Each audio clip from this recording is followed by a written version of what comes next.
Welcome to the Low Carb USA podcast, where we seek to inspire you to help us build this community. I'm Doug Reynolds. And this is Pam Devine. A lot of the time we liken what's going on in the processed food industry with the cigarette industry.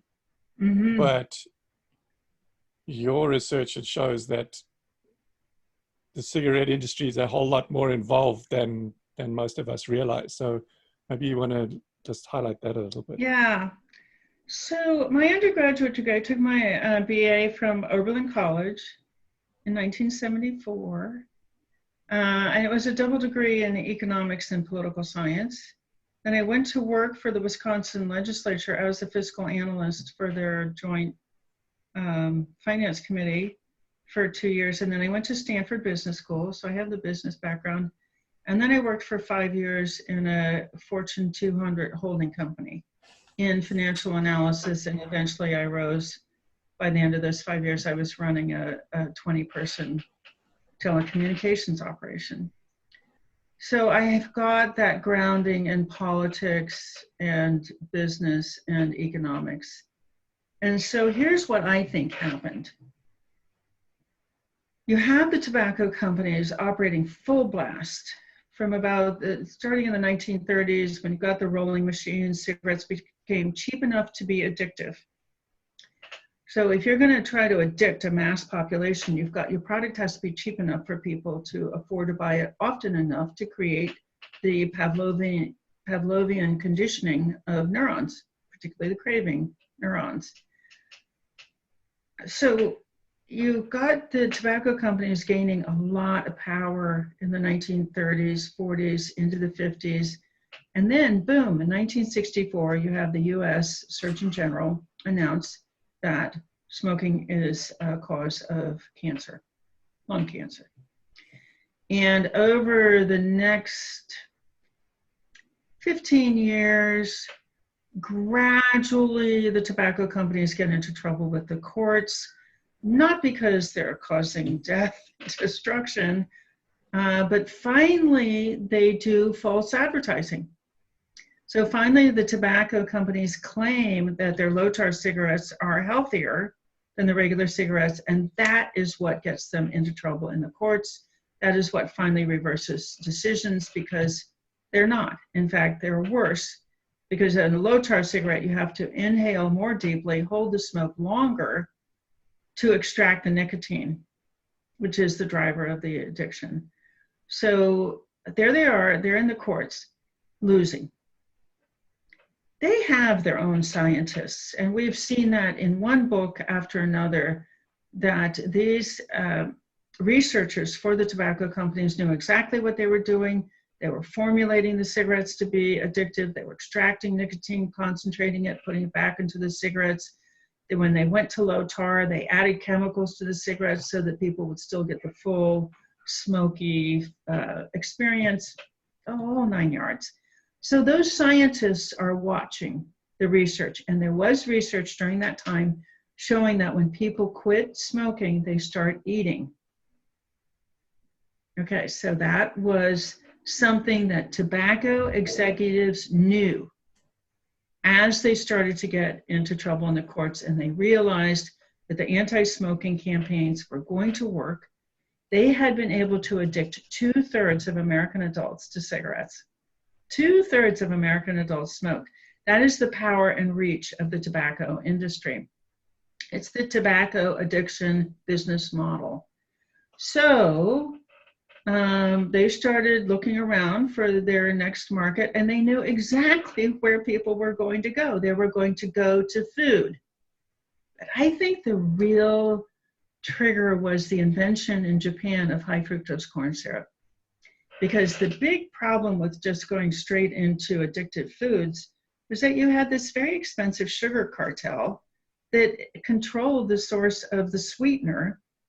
And when that broke, and you could get massive quantities of high fructose corn syrup very cheaply, because Secretary of Agriculture Butz took all the quotas off of corn because President Nixon had sold all of our wheat to the Russians, Then you had this abundant supply of highly addictive high fructose corn syrup, very cheap.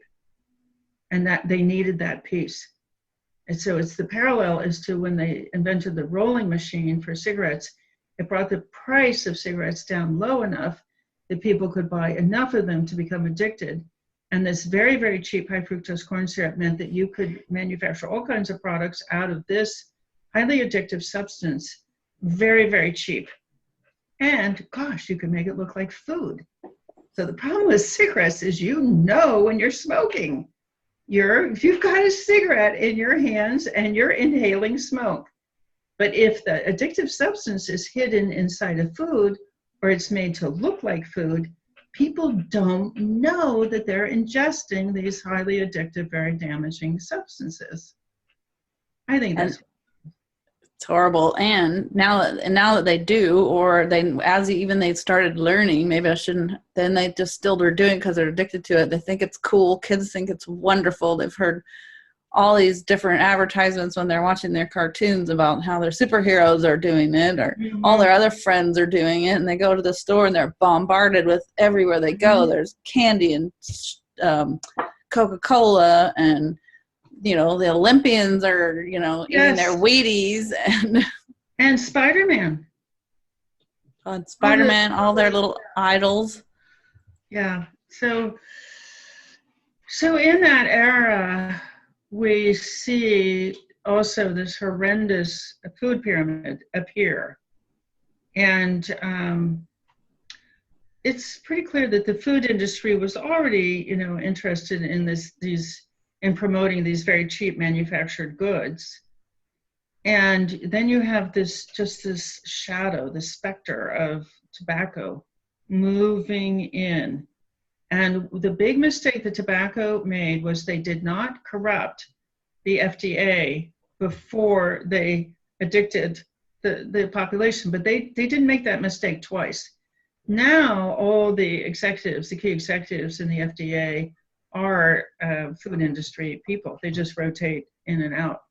So they were able to just kind of dismantle the FDA as a foe, as a barrier to doing whatever the heck they wanted.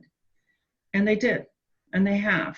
So you see, you'll see your people, oh, well, it's the food pyramid. That's what caused everything.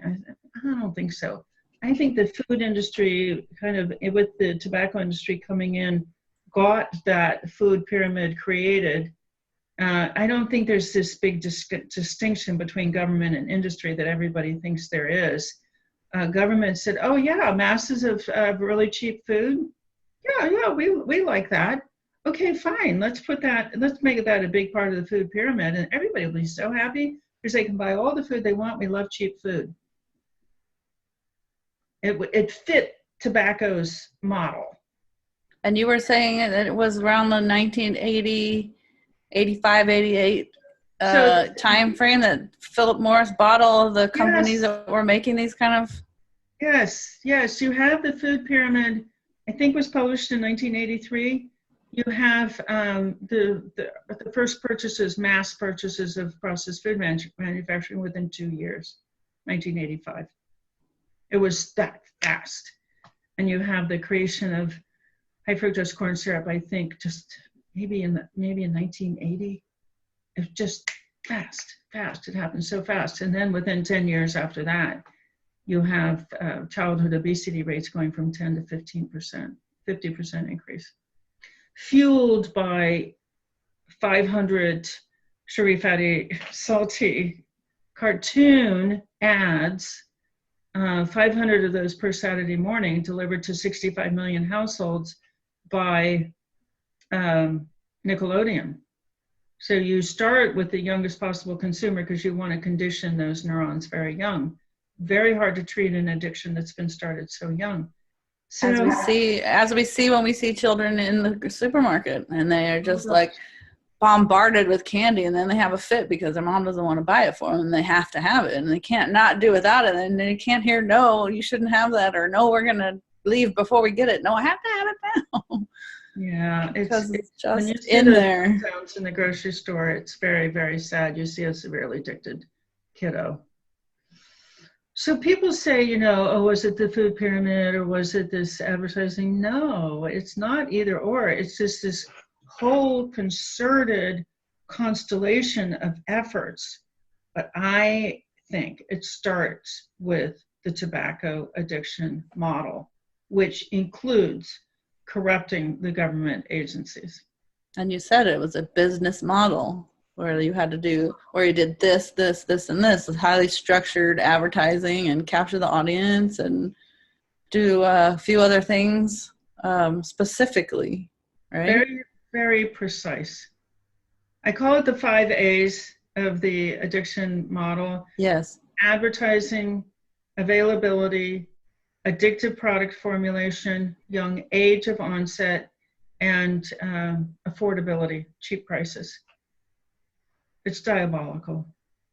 And, you know, using those cheap ingredients like high fructose corn syrup keeps the product down cheap. So, you know, you can buy 3 candy bars for $1 or whatever that is, or buy 2 for $1s. You know, you see the explosion of the packaging. You know, you see these packages of snack foods that are like huge. And oh yeah, Hostess. We had those in my house. They had all 3 varieties, and they were this big, and you had 35 of them. And my mom was like, "Where are we going to put all these?" And stuffing them in the cupboard, and you know, oh, they don't fit, so we'll just leave them out here because we're going to eat them. And in fact, and then in the 90s, it was 91, 92, I got a job with a girlfriend of mine. I moved back east from San Diego, and she got me a job at her parents' convenience store, pushing all that stuff. It was cigarettes, alcohol, soda, junk food, candy bars. And there was a giant, like, pile, all piled up of about 20 things high of cases of Pepsi and Coke and 7-Up or whatever, Sprite. Yeah. And then cases of beer and all these cigarettes. And people would come in, and they used to come to that store because there weren't any taxes on it. It was cheaper than from Massachusetts to New Hampshire. Oh. One after another, after another, after another, after another. We were so busy on a Saturday and Sunday. People were just lining up to buy it. Yes. Wasn't Hasina Kaji and Yana from the Noakes Foundation were out here in July for our event? Yes. And I think it was while they were here that they were telling us that it's cheaper for the local communities there to buy Coke than it is to buy water. Yeah, Jane talked about that the year before as well from the stage, how baby mothers are buying, you know, sugary drinks because it's cheaper than buying water to feed their babies and their toddlers. Yes. And it's like, yikes. What's wrong with that picture? Just You've been listening to an episode of the Low Carb USA podcast. You can support us on Patreon at patreon.com/lowcarbusa.